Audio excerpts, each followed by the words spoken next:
Hi everybody, this is doctor Sarvita MBBS intern at SKGMC Sikar. जैसे कि मैंने एक इंस्टा पे कल एक स्टोरी शेयर करी थी और मैंने पूछा था कि हाउ मैनी ऑफ यू और if you want a short and helpful financial guide then I can provide for you guys.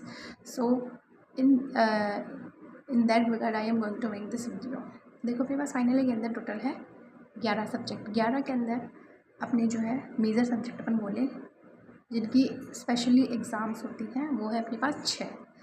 जो 5 है वो माइनर है, जिसके अंदर अपने वो है अपने आ जाते हैं उसके अंदर ortho, radio, anaesthesia, derma, psychiatry. ठीक है। उसके बाद मेजर सब्जेक्ट है उसके अंदर अपने आते हैं medicine, gynae, surgery, paediatrics, ऑप्थेल and ENT। ठीक है। इसके अंदर भी अपने पास जो इसमें 6 में से भी 3 मेजर है, उसमें अपने हैं एक हो गया मेडिसिन, दूसरा सर्जरी हो गया, तीसरा गायनी हो गया। ठीक है। इन तीनों के क्या होंगे, 2-2 पेपर होंगे, paper 1 paper 2, half of syllabus करके दोनों में आता है। जो बचे 3 अपने पास है ENT, ऑफ्था, पीडियाट्रिक्स। ठीक है। ये तीनों माइनर सब्जेक्ट है। माइनर मतलब हम देखें तो इनका पेपर 1 होता है, चांसेस फेल होने के ज़्यादा होते हैं इनके अंदर। ठीक है, क्योंकि मेरे पास एक ही पेपर होता है और आजकल तो ऐसे भी हो गया कि एक ही कॉपी मिलेगी, तो अब वो और कि एक जना है नहीं होता, हो जाते हैं बच्चे। इनके अंदर बहुत सारे बच्चे हुए हैं अभी 2026 के अंदर, जब पहली बार ये 11 सब्जेक्ट वाला चालू करा था, वरना ENT ऑफ्था को अगर 3rd ईयर में रख देते ना तो इतनी दिक्कत नहीं होती।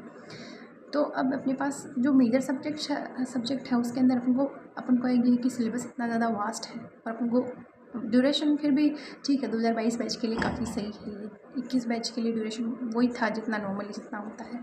तो उसके अंदर अपन को जो है ये सब्जेक्ट सारे करने हैं। छोटे वाले सब्जेक्ट्स को अगर एक बार मैं साइड में रख दूँ, उसमें से एक और तो अपन ले सकते हैं, बाकी सब माइनर के अंदर मैं रख दूँ।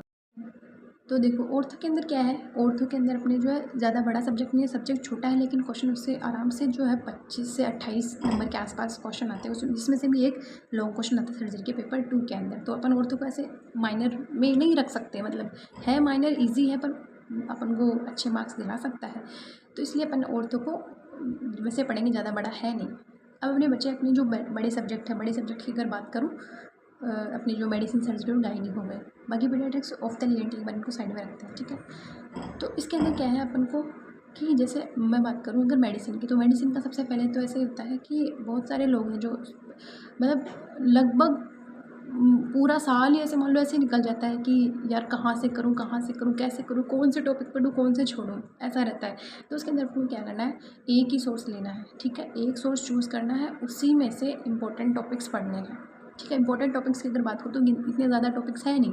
अगर मैं मेडिसिन की बात करूँ ना, तो ऐसे मान लो कि कुल मिला के 30-35 ऐसे लॉन्ग क्वेश्चंस होंगे जो अपन को पढ़ने होते हैं पेपर 2 और पेपर 1 दोनों के लिए। ठीक है। दोनों में से अगर अपन को वो क्वेश्चंस मार्क्स दिलाते हैं अच्छे, तो फिर पढ़ने पड़ेंगे। 35-40 कोई ज़्यादा है नहीं। ठीक है। तो उसको अपने एक सोर्स तुम मैरो पढ़ सकते हो, प्रैप, मुझे प्रैप से ज़्यादा पर्सनली मुझे मैरो अच्छा लगता है। ठीक है। उसके अलावा कुछ टॉपिक्स तुम बुक से भी पढ़ सकते हो। तो तुम अगर तुम्हारे पास मैरो है, मैरो के लेक्चर्स वैसे बहुत सारी जगह अवेलेबल है, तो तुम वहाँ से पढ़ सकते हो। अब है ना, देखो तुम्हें क्या करना है, सबसे पहले पूरे साल भर जैसे अभी जितना टाइम बच गया तुम्हारे पास, क्योंकि अभी तो टाइम बच रखा है, तो उसके अंदर तुमको क्या करना है कि जो है मेरे के जो वीडियोस हैं वो सारे करने हैं। ठीक है। वीडियोस करने हैं, उससे क्या होगा, उससे तुम्हारे शॉर्ट वाले हो जाएंगे, मोस्टली कवर हो जाएगा लगभग। लॉन्ग क्वेश्चन की बात करूँ तो लॉन्ग क्वेश्चन जो है वो सारे तुम अगर चाहो तुम मैरो से पढ़ोगे, उसको तुम्हारे कंसेप्ट क्लियर हो जाएगा। जब एक बार दिमाग में सब कुछ सेट हो जाएगा ना, उसके बाद जब तुम उसे बुक से पढ़ोगे ना तो देखो अगर तुम मेडिसिन को बुक से पढ़ोगे ना, तो बुक से वो सिर्फ और सिर्फ लॉन्ग क्वेश्चन पढ़ने हैं, एक्स्ट्रा दिमाग नहीं लगाना, एक्स्ट्रा चीज़ें नहीं पढ़नी है। ठीक है। लॉन्ग क्वेश्चन सारे हो जाएंगे, लॉन्ग हो जाएंगे, तो फिर उसके बाद छोटे वाले की तुम्हें इतनी चिंता ही नहीं रहेगी, मतलब टेंशन खत्म हो जाएगी लगभग, क्योंकि शॉर्ट वाले तो तुम वैसे भी कर दोगे। शॉर्ट वाले अगर आने होंगे ना, तुम जितना तुमने पढ़ रखा तुम वो सफिशिएंट है, वो हो जाएगा उससे। सर्जरी की बात करो, सर्जरी में भी सेम ऐसा ही है, तुम्हें लॉन्ग क्वेश्चन करने हैं। ठीक है। लॉन्ग क्वेश्चन सारे पढ़ने हैं सर्जरी के अंदर, बहुत मतलब ऐसे लिमिटेड क्वेश्चन है सर्जरी के अंदर, तो 20 ही होंगे शायद टोटल, उससे बाहर क्वेश्चन भी नहीं जाता सर्जरी से। तुम ऐसे कर लो कि सर्जरी वैसे भी अपने मैरो के अंदर है, वो बहुत अच्छा पढ़ाते हैं, वहाँ से पढ़ सकते हो तुम, या फिर बुक से पढ़ सकते हो तुम। लॉन्ग क्वेश्चन तो सारे छोटे वाले भी सही है, हो जाएगी, सर्जरी हो जाएगी। ठीक है। उसके बाद में अगर बात करूँ गायनी की, तो गायनी के अंदर अपने साक्षी मैम वो अच्छा पढ़ाते हैं। ठीक है। तो वहाँ से सारे हो जाएंगे। बस एक चीज़ है जो मैंने शायद गलती कर दी थी कि मैंने गलती कर क्या दी थी, मतलब वो ऐसे हो ही जाता है कि इतना वास्ट सिलेबस है कि सब कुछ हो ही नहीं पाता। तुम लास्ट तक तुम्हारे सारे टॉपिक्स हैं ना, ऐसे लगता है कि सबका एक एक बार नंबर आता है, तुम सोचते हो कि यार दोबारा देखूँ, मैंने दोबारा नहीं देख पाओगे। तुम दोबारा देखोगे उसको एग्ज़ाम से पहली रात, तुम्हारे पास सिर्फ और सिर्फ वही टाइम मिलेगा, ठीक है। तो ऐसे करके सबके लॉन्ग क्वेश्चन करने, अगर तुम चाहो तो मैं उसको अपलोड कर सकते, उसको अपलोड कर दूँगी इसके ऊपर, ठीक है। उनके मतलब कौन कौन से सारे लॉन्ग क्वेश्चन हैं, लॉन्ग वाले करूँ, उसके बाद दिमाग से मतलब ऐसे 50% टेंशन तो ऐसे ही ख़त्म हो जाएंगी कि यार अरे यार लॉन्ग वाले होंगे, शॉर्ट वाले तो वही है, अगर आने होंगे तो आ जाएंगे, वरना वो किसी को नहीं आने वाले होंगे, ऐसे ऐसे क्वेश्चन आएंगे, ठीक है। बची बात अपनी ENT ऑफ था, सेम पैटर्न फॉलो करना है, लॉन्ग वाले पढ़ने हैं, मैरो के लेक्चर देखने हैं, लॉन्ग क्वेश्चन बुक से पढ़ने हैं, और उसके अलावा फिर सारा पीडियाट्रिक्स जो है मैरो की अच्छी है, लेकिन OP घई की कोई मतलब उसका कंपैरिजन नहीं है। वहाँ से तुम देखो, अगर तुम चाहो ना तो मैं तुम्हें एक बार सर्जरी का बताती हूँ, है ना। लॉन्ग क्वेश्चन सारे गिनती के इतने क्वेश्चन, इनके बाद क्वेश्चन नहीं जाते सर्जरी के अंदर, ठीक है।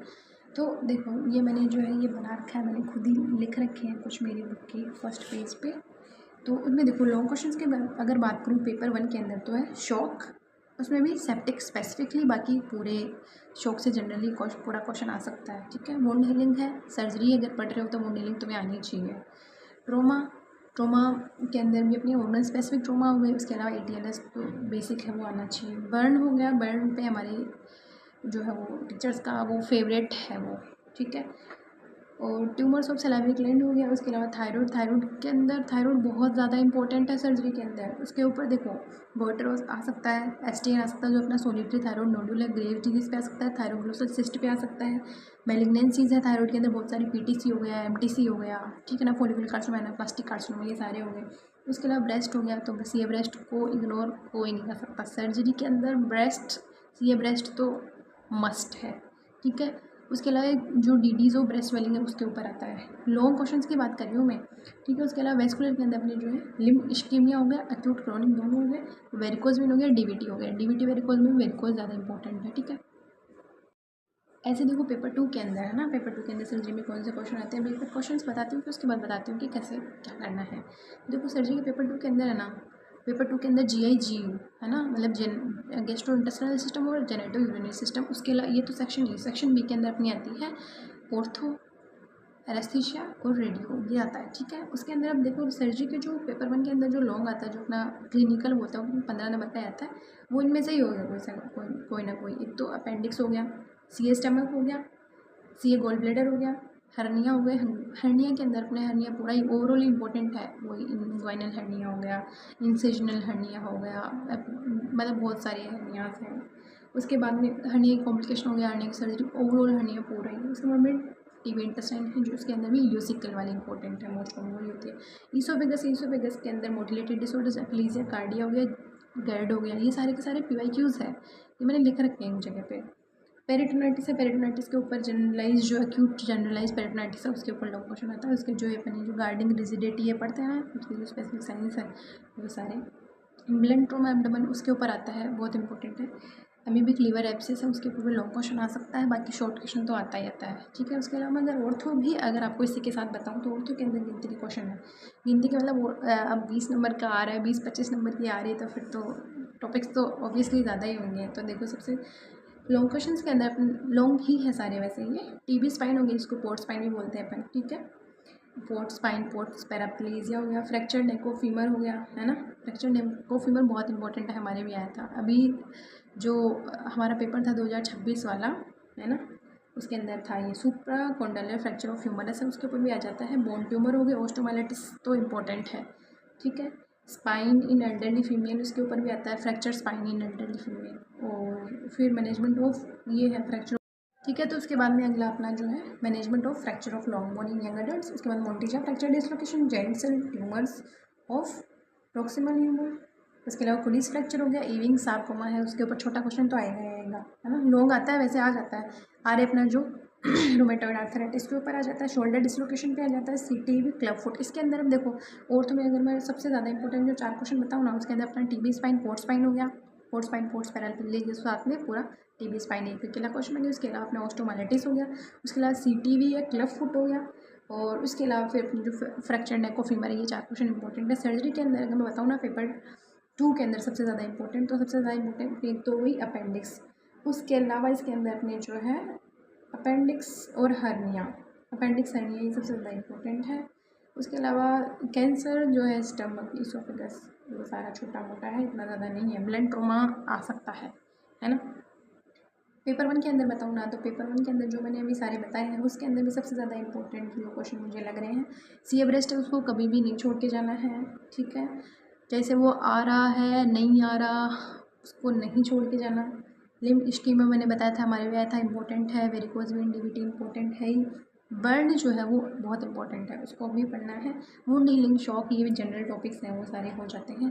थायराइड के अंदर, थायराइड भी इंपॉर्टेंट, थायराइड के अंदर भी ज़्यादा अगर इंपॉर्टेंट बात करूँ, मेलिग्नेंसीज है इंपॉर्टेंट, पीटीसी वगैरह है, पर उस पर इतना ज़्यादा मुझे नहीं लगता कोई क्वेश्चन आता होगा। लेकिन इंपॉर्टेंट इसमें है थायराइड सिस्ट और एसटीएन वगैरह पे छोटा मोटा आ जाता है जनरल। बाकी वो वही है, swelling, mid line neck swelling जो है ना उसके ऊपर आ जाता है, बाकी इतना नहीं आता। ये ऐसे करके सर्जरी का है। अगर आप चाहो तो मैं फिर बाकी सबका भी अपलोड कर सकती हूँ, ठीक है ना।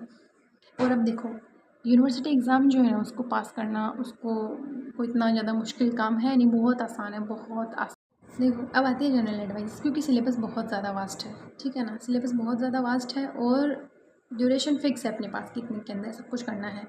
और वही है, पढ़ते जाएंगे भूलते जाएंगे, पढ़ते जाएंगे भूलते जाएंगे। तो अब उनको क्या करना है, एक तो है सेल्फ कॉन्फिडेंस, मतलब तुम स्टार्ट करोगे, तुम आज स्टार्ट करा तुमने तो धीरे धीरे कॉन्फिडेंस आएगा। मतलब तुम्हें ऐसे मान लो टोटल 10-15 दिन लग जाएंगे एक तो तुम्हें सेट होने में, कि अरे यार पढ़ नहीं पा रहा, पढ़ नहीं पा रहा। और ज़्यादा पढ़ने की बिल्कुल भी ज़रूरत नहीं है, क्योंकि अपन सिर्फ और सिर्फ यूनिवर्सिटी के लिए देख रहे हैं, है ना। अगर जिसको सिर्फ और सिर्फ यूनिवर्सिटी पास करनी है उसको तो बहुत आसान है, बहुत ज़्यादा आसान है, ठीक है। तुम्हें दिन के मतलब ऐसे मान लो कि तुम अगर एक दिन के अंदर तुम 1 से 1.5 घंटा भी अगर देते हो तुम, बस वो ये वो एफिशिएंट 1 से 1.5 घंटा होना चाहिए। अगर तुम 1 से 1.5 घंटा मतलब अगर तुम 2 घंटे बैठ के तुम अगर 1 घंटे उसमें पढ़ रहे हो तो फिर वो 1 घंटा ही काउंट होगा अगर तुम 2 घंटे बैठे हो तो ठीक है। तो पढ़ना है, टॉपिक समझना है, छोड़ देना है, ठीक है। जब दोबारा जब टाइम मिलेगा, जब कभी लगे तो उसको वापस देख लो एक बार, है ना। क्लास में पढ़ाएंगे, इधर उधर तुम सुनोगे ना तो बिल्कुल याद हो जाएगा तुम्हें टॉपिक, इतना कुछ होता भी नहीं है। लॉन्ग वाले हैं बस उनको पढ़ते जाना है धीरे धीरे धीरे धीरे, ठीक है ना। खुद के हिसाब से कि हाँ एक अकेला सब्जेक्ट अगर तुम कर पा रहे तो अच्छा है, अगर तुम फटाफट उसको कर दे रहे हो। अगर एक सब्जेक्ट नहीं होता है, मतलब क्योंकि वो करना मुझे सिंगल सब्जेक्ट करने वाला मुझे तो पर्सनली इतना ज़्यादा अच्छा नहीं लगता, क्योंकि अपन को ऐसे करते जा रहे हैं, बोर हो जाते हैं करते करते, है ना। उसके अंदर अपन को क्या होता है, एक सब्जेक्ट पढ़ रहे हैं 2 दिन हो गए, 3 दिन हो गए, 4 दिन हो गए, 5वें दिन मन लगना बंद हो जाता है। अगर मन को देखो, सिंगल सब्जेक्ट करने वाला तो मुझे पर्सनली इतना ज़्यादा अच्छा नहीं लगता, क्योंकि अगर एक सब्जेक्ट करे जा रहे हैं, एक दिन करा, 2 3 4 5 दिन बाद तो बस मतलब दिमाग में जाना बंद हो जाता है, पढ़ने का मन नहीं करता उसको। तो जब भी तुम्हें लगे ना कि यार तुम्हारी एफिशिएंसी कम होती जा रही है ना, जब भी तुम्हें लगे यार नहीं अब नहीं जा रहा दिमाग में, तो सब्जेक्ट बस स्विच कर लो सब्जेक्ट, है ना। या फिर तुम ऐसे करो कि मतलब एक सब्जेक्ट लॉन्ग जो मेजर अपना जो सर्जरी मेडिसिन गाइनिंग उनमें से लेते चलो, और साथ में छोटे वाले सब्जेक्ट है ना उनको, वो तो बहुत जल्दी हो जाते हैं, उनमें नहीं लगता टाइम, है ना। तो बड़ा वाला हो रहा है, साथ में छोटे वाले होते जा रहे उनमें। और बस वही है, तुम ट्राई करो कि एफिशिएंटली वर्क करो जितने भी टाइम तुम करो, है ना। इतना ज़्यादा कुछ है नहीं, यूनिवर्सिटी एग्ज़ाम पास करना बहुत आसान है, ठीक है, तुम कर लोगे। फिर रही बात नीट पीजी की, क्योंकि कुछ लोग होते हैं बड़े होशियार जो क्या जिनको फाइनली के साथ में नीट पीजी की तैयारी करनी होती है तो वो है उनके लिए अलग से एक वीडियो डाला जाएगा, ठीक है। देखो चीज़ें बहुत ज़्यादा है, मैं चाहती तो हूँ कि उसको एक ही वीडियो के अंदर करूँ, लेकिन थोड़ी एडिटिंग की दिक्कत है। अगर तुम में से किसी को एडिटिंग आती है तो मुझे कोई एडिटिंग एडवाइस, कोई स्पेशल ऐप्स फॉर एडिटिंग वो बता सकता है। और इसके अलावा अगर आपको ये मेरा वीडियो हेल्पफुल लगा है तो drop a like, comment, share and subscribe. Future में मैं आपके लिए ऐसे ही बहुत सारे हेल्पफुल वीडियोस लाने वाली हूँ, ठीक है। Bye bye.